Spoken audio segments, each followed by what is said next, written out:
magandang hapon. Ako po si RP Lazaro. Magandang hapon. Ito na naman po ang palikerong tapat, babayarong banal, Cristiano Mañaris, ang hindi umihindot na walang pahintulot.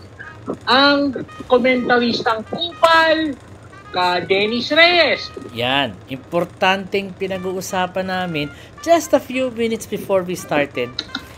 Hindi nagpunta sa victory party. Isa lang si Lito Lapid lang. Ano ibig sabihin nun? Tampo. Bakit magtatampo? Nanalo naman kayo. At paano nanalo? Pinatalo nga. Look at it this way. Look at it in the bigger picture. Aha. Okay?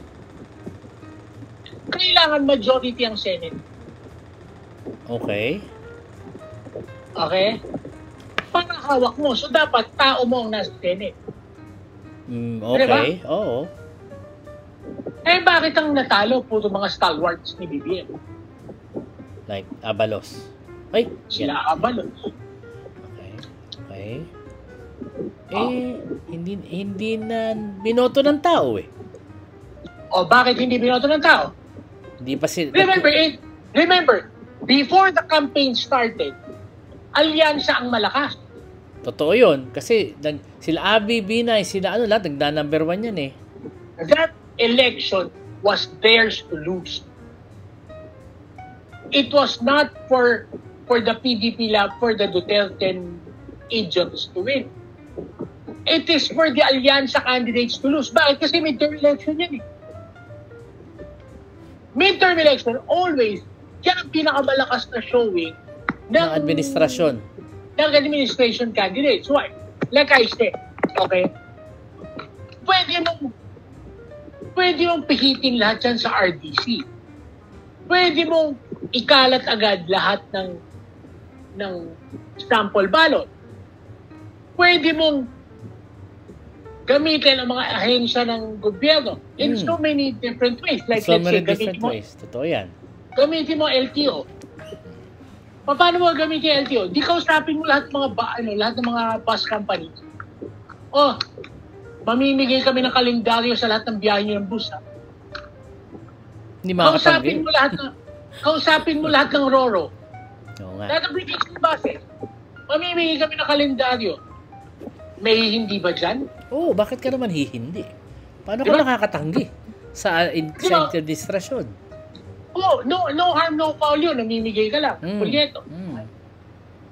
Pumunta tayo sa medyo extra legal. Tangina, gamitin mo MMDA, yung mga JO. Bahain mo ng tarps saka ng poster ang lahat ng kalsada sa Metro Manila bago mag-election, bago mag-campaign period. Hindi naman makakatanggi. MMDA naglagay. Ginawa ba ng alyansa? Diba? Ang tanong. Legal pa yan, ha? Oo. Kampanya. Oo. Awareness. Sample ballots. Yun ang pinakamahalaga. Tangay na bakit si Rodante Marcoleta nakalagay sa sample ballot? Eh di ba yan, puta, isa pa yan. Bakit pinalusot si Marcoleta? Eh yan ang pinakamaingay na kaaway. Oo nga. Diba? So, who fucked up? At the end of the day, it's the campaign manager who fucked up. Toby Chanko. Yes. Bakit siya umaasa magiging Speaker of the House pa siya? Eh, gago nga eh. Meron diba? pa siya mga pahapyaw na salita eh. Pag-usapan natin yung speakership. Oh. Ano ba preba niya? Anong preba? Anong proof niya? Ni Toby Chanko. Capability. Oh. May kumakausap daw sa kanya, sabi niya sa isang interview. Hindi yun. Yung kumakausap, ano ang proof niya of his capability? Of his ability? Ayan ang hindi ko alam. Tandaan mo, ang pagkakaiba nila, say whatever you wanna say about Speaker Romualdez. But he kept the enemies at bay. Tangina lahat. Sinubukan siyang tanggalin para makapasok ang impeachment. Wala nangyari. Hawak yung mga nilareklamo nilang AIX, AKAP, para kanino ba yun? Hindi ba para sa mga administration candidates yun? Yes. Bakit hindi sinagot ni Toby Chanko yun? It's not his job. Eto yan. So if you ask me, at this point, kung ako si BBM, not only will I think Tommy Chanco is incapable, pero I would actually be doubting his loyalty. Kasi mukhang feeling ko sabotahe. Sinabotahe. Mukhang kung ako yan, dating sa akin sinabotahe election. Mabigat. Pinabayaan. Tapos ang kapal na mukha, sabi niya. Speaker daw siya, may kumakausap daw sa kanya. Medyo bullshit yun. Tanginang yan. Hindi ko kung ako presidente or anyone in the administration. Tangina, mag-bolt ka na. You were given a chance and you fucked things up. Pinatalo mo ang kandidato mo.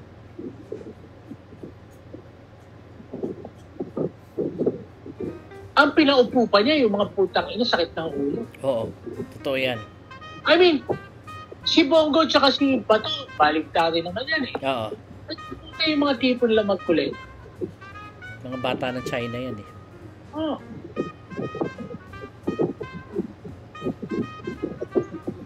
Diba? So kaya, if you ask me, yeah, katulad na yung speakership, even if they do attempt, I don't think it would succeed. I don't think they can remove I don't think kaya tanggalin si Martin for the simple reason. No, hindi. Ano yan? One, tanggalin na natin yung incapable si Toby, pero at the very least, blood is thicker than water. Yes. You know, kaya napatunayan si Martin. There's a government official who once describes Martin daw. Bakit daw walang po pwedeng basta-basta lumapit kay Martin? Because Martin Romualdez daw, according to this congresswoman, is a quote-unquote demigod in the house. Hindi nila pa pwedeng basta-basta banggain. Hindi nila pa pwedeng basta-basta lapitan. Demigod daw siya. It is not as much as he's a demigod, pero ang totoo, he's an intellectual snob. Well, that's also true. Tangina, hindi siya nagipag-usap sa tanga. Saan niya ba nag-aral? Cornell University yan siya, di ba? Sa US nag-aral yan eh. Abogado ba siya? Yeah, I think so. Pero the point there is, may pagkaano yan, intellectual snob yan. Well, Tangina, hindi na ipag-usap sa tanga yan. I wouldn't be surprised if he did. If he didn't. Oh. Malabo yung, for me malabo yung, kung mapapalitan man si Martin, I don't think it's Toby. Could be somebody with more substance. Because the truth of the matter is, hindi simple failure yung ginawa ni Toby. Mukhang sabotahe. Hindi lang yun. I'm starting to agree with the sabotage theory. Parang totoo. Hindi lang yun because, remember, this is an existential battle. Oo. Ito na yun eh. So, ibig sabihin, tangina, nagdidelikado. Oo. Ang administrasyon. Ganon kasama ang ginawa ni Toby. Kaya pala matapang mga Duterte. Yes. What do they know that the administration doesn't? Well, hindi lang yan. Yung pagiging matapang ng Duterte, talagang ano yun? Trademark na nila yan. Ano yan? Estilo na nila. Tawag dito. Posturing yan. Because yun ang binibili ng mga tanga eh. Alam naman nila kung sino market nila, yung mga bobo. Mas marami yun eh. So yun ang they're playing up to their supporters. Ngayon, the Senate is a different story. Oo. Because Tito Soto has gravitas. Yes, and talks about he could be the next Senate President. He could be again. Again, oo. Second, hindi basta napapasunod ang mga senador. Hindi siya ano yan eh, parang may 24 mini presidents. Ano yan? Big Boys Club yan eh. So ibig sabihin, gusto talaga nila si Tito kung actually kahit noon pa, because Tito has a very good He's actually well loved by his colleagues. Kaya yan, tagilid siya, no? Cheese. Si Cheese. Si Cheese pagka-traidor yan eh. Sa totoo lang, when he ran for vice president with Grace po. Yan naman ay opinion ko lang. Tsaka speaking of Marcoleta, napansin mo yung mga lumalabas sa mga figure, yung inuupakan ko yung mga INC? That's kind of weird kasi why the resurgence of hate against the INC? Okay. Remember, before Ka Eduardo, one inviolable rule ng Iglesia ni Cristo, walang kapatid na tatakbo. Meron siyang ganung batas? Yes. Walang kapatid na tatakbo sa eleksyon. Kaya walang tumatakbo sa eleksyon. Bakit? Bakit ganun ang rule niya? Okay. Because alam nila na they are in a minority. Now, pagka ginamit mo yung bloke mo for self-interest, aani ka ng hatred.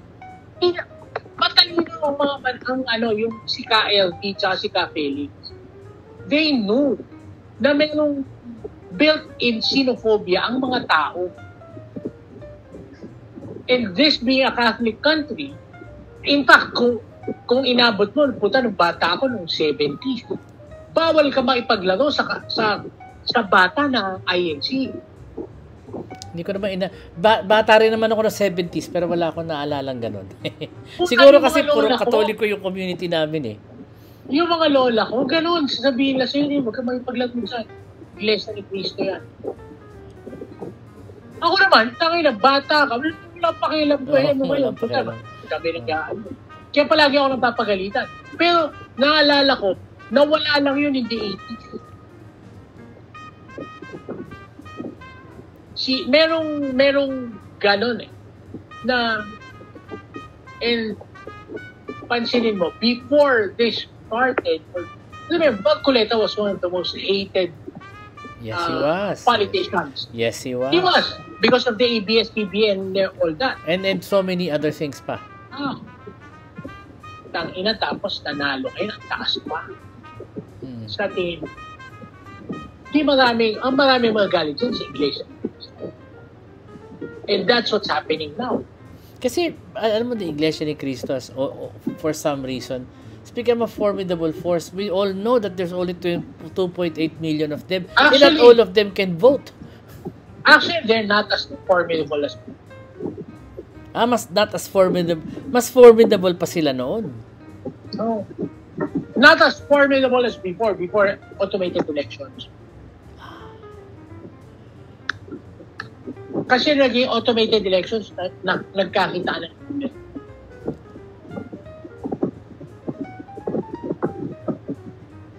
So, katulad yan, yung mga swing votes, katulad si Sol Aragones. Unang tapos si Sol Aragones dapat. Left a bad taste in the mouth yung mga pero nanalo siya dahil sa swing vote.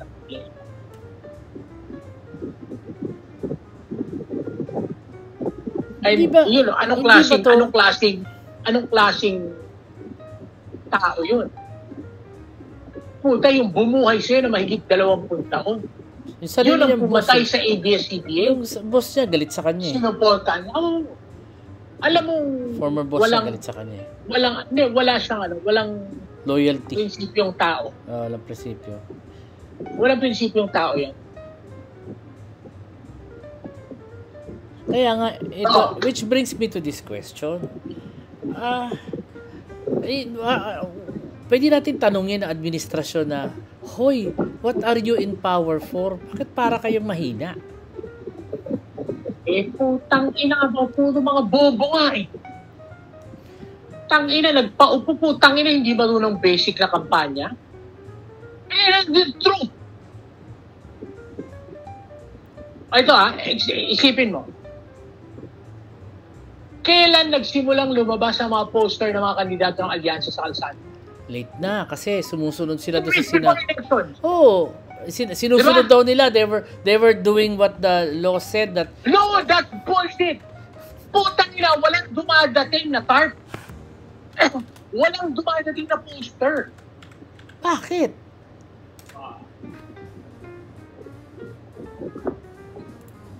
That's the question. Bakit? Tapos may sarili silang idea kung saan sila maglalabas ng ng information drive, information campaign. Putang ina, nagyayabang sila ng social media dominance. Na-dominate ba nila? Hindi! Hindi. Malayo. It's very far from it. Di ba? They were at the mercy Kasi nga, of bloggers and whoever was able to Kasi help nga, them. tangina, puro bobo, putang ina, magaling lang. I don't understand bakit ganon. Ako talagang Sila yung pinagkatiwalaan. nagtiwala sila sa mga walang experience. Puro bata. Lahat ng magagaling na operador nasa kabila. O kaya nag-local.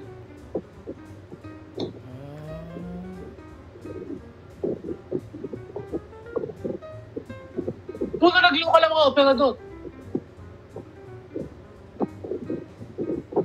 Tangina, dumalaw ako sa mga kampanya, ginalis ako. Pag nakakita ako ng bobo, puking ina, nangangate ko, putang ina, ginalis ako. Putang ina ngayon, inaaway pa yung mga anak ng kandidato.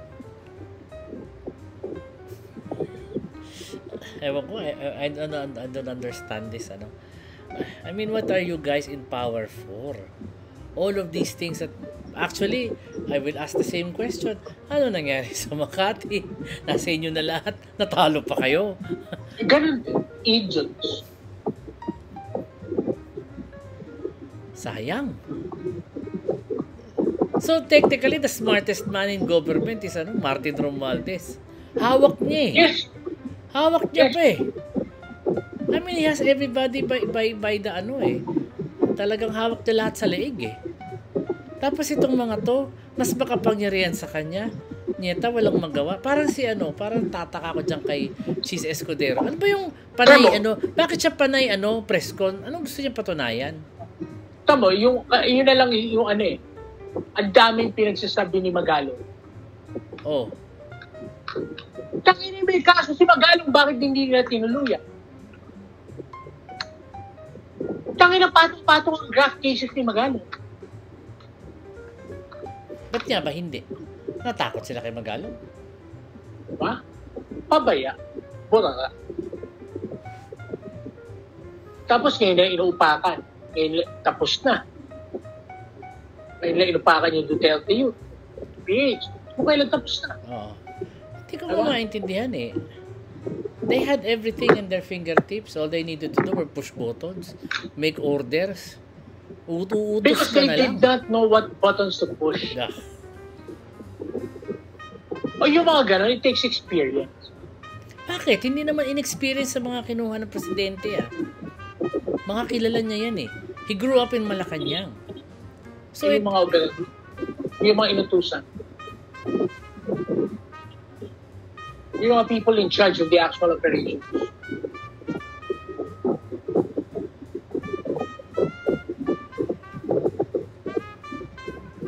Nako, skuday.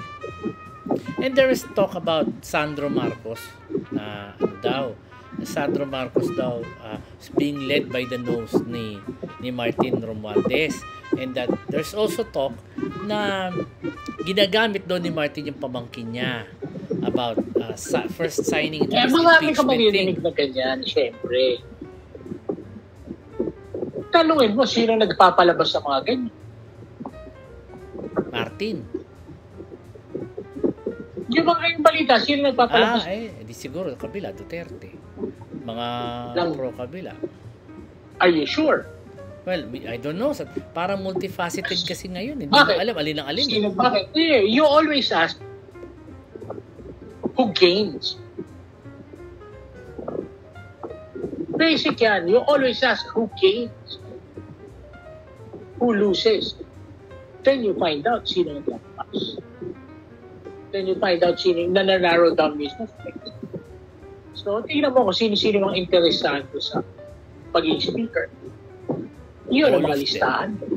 All of them. Di ba? Kasi, what's the use na babakbakan mong ganon si Martin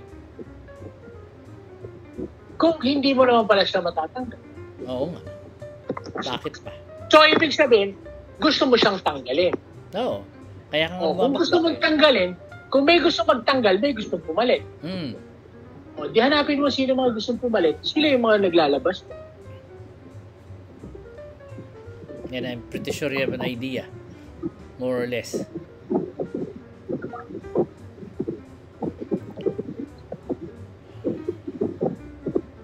O, anta mo, kataranta doon ni Toby Chanko.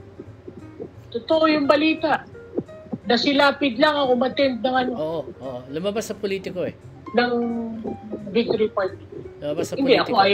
ako ay ask somebody was there. Ako kasi nakita ko sa politiko a few days after. Mga 2 or 3 days later ko na nakita sa dyaryo. Na nila, si politiko lang ang naglabas. Wala iba naglabas. Manila Times yata.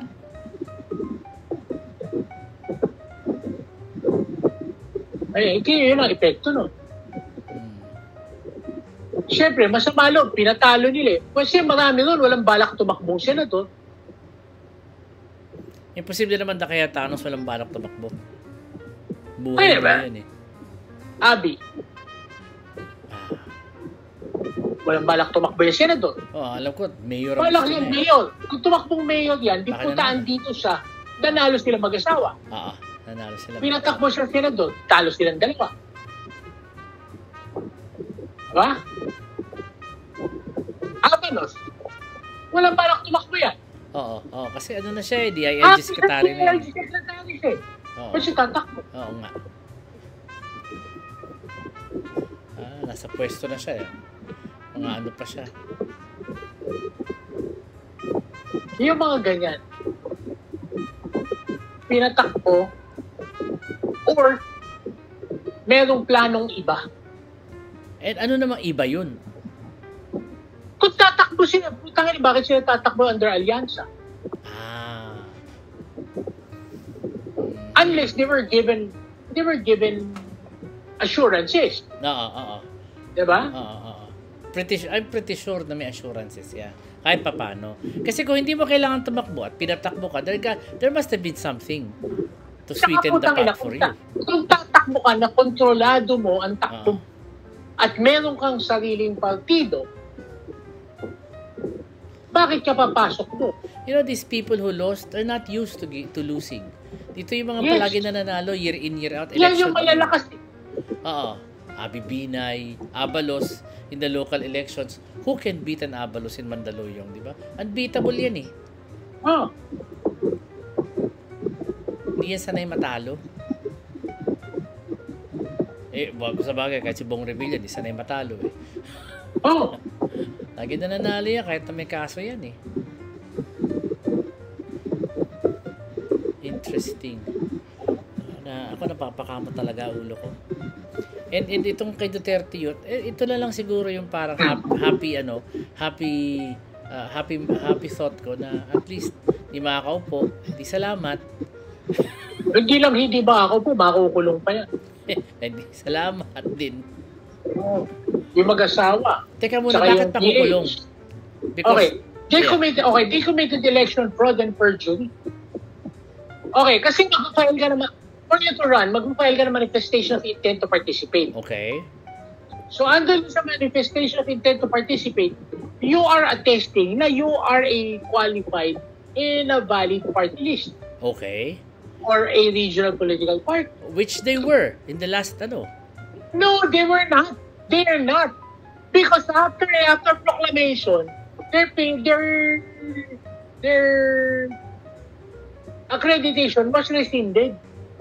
So nanalo pala si Guanzon sa kaso niya? Yes. Ayan ang hindi ko alam. Kaya lang, dahil proclaimed na, hindi na COMELEC ang magtatanggal sa kanya sa pwesto. HREP na. Eh dahil at that time, magkakakampi pa lahat, Oo, Duterte pa lahat. pinotektahan sila. I see. So, at least they committed 2 crimes. Pero why didn't they just, kasi nakasuhan na nga pala sila. Oo, Hindi, it's a matter, dapat yun, nag-file na lang muna sila ulit. nag-file na lang sila ulit. Oo. Nag-file sila ulit. Kasi pumasa na sila, ibig sabihin, papasa sila ulit. Wala ba sila abogado to tell them that? O Hindi, talagang lumulusot sinasabi- lang sila? Lumulusot lang. Well, 3 of them are not going to go to Congress. Kung makukulong man sila, that's another problem for them. Well, good riddance. Good riddance, yeah. And this other party list, ano ba yun? Buhay. Yung kay Bernadette Herrera. Oo. Same thing. Oo. Ngayon, ang sabi sa dyaryo, pag sila daw ay hindi nakaupo, 55 to 58 will move up the And Yeah. that's Gabriela, meron palang Abono party list, Provinciano, and one more. Never move up the list. Mauupo sila ngayon. Or more or less, I think these are, ewan ko, tama ba ako? Are they pro-administration, more or less? Yung mga Doesn't matter. It Ang doesn't, at this probinsyano point, pala doesn't is- matter. Ang importante, matanggal siya. Matanggal yung mga Caldema. Oo. Matanggal yung mga Duterte. Oo. Yung mga pro-Duterte. Ano yan rabidly loyal yan sa mga Duterte. Yung Cardema yung mag-asawa. Ayun, makukulong sila. Putang ina. Ayun, sama-sama sila ng amo niya. At least yung amo niya nandun sa malamig. Init pa naman diba? ngayon. Di mas rehas sila mag-asawa. Hindi, magkahiwalay sila. Iba yung kulungan ng babae sa lalaki. Maybe they should Pero start... Maybe they should start yun. moving out of the country. Maghanap na sila ng exit. Oo. Bayad na sila ng bangka. Katulad ng ginawa ni Alice Go kaya nakalabas ng bansa. Hindi gumamit ang bangkayo. Hindi ba? Sabi nila, sumakay doon ng bangka eh. Itinakas mo. Tingin mo ba? Clark Airport lang. Sumakay doon sa bangka eh. Sabi nila, mula doon kay, sino ba yung tiga Suwal? Pakay doon ng bangka, Pangasinan. Tapos, paano ka makakarating ng Malaysia galing Suwal? Na hindi ko naintindihan. Aeroplano. Private plane, malamang. Malamang pera naman sila eh. Pinauwi naman siya ng private plane eh. Oo. Ganun pera talaga yung part. Dahil pera, umabaha naman ang pera nila. They can buy the plane if they wanted to. Anyway, dito ho nagtatapos ang ating 30 minutos. Bago magtapos, Oh. I would like to take this opportunity para magbigay ng taos-pusong pasasalamat kay Senator Robin Padilla. Napakalaking serbisyo sa bayan ginawa. Hindi ka makakalimutan ng bayang Pilipinas. Maraming salamat. Nagtataka kung ano. Ano? Dahil sa kanya, ayaw na ng Pilipino sa mga artista. Oo nga eh. Oo nga, totoo yan. Laki serbisyo sa bayan. Kung hindi dahil kay Robin Padilla, ang senador natin yan, si Budot, si Jacket, at si Mr. Defectivo. Si Mr. Epektibo daw. Kaya maraming salamat, Robin. Robin Padilla. Maraming salamat sa inyong dalawa ni Xi Jinping. Takot-taka ako. Papasalamat kay Robin Padilla. Ang pa ako na. Huh? Thank you. Hindi ka makakalimutan ng bansang Pilipinas. Isa kang tunay na bayani. Sige na nga. At yan, sige. At dito nagtatapos ang ating 30 minutos. Maraming salamat sa iyo, Senator Binoy. Ako po si RP Lazaro. Ito na naman po ang pantas na talipandas, nangungupal, nagpapaalam, babalos. Thank you.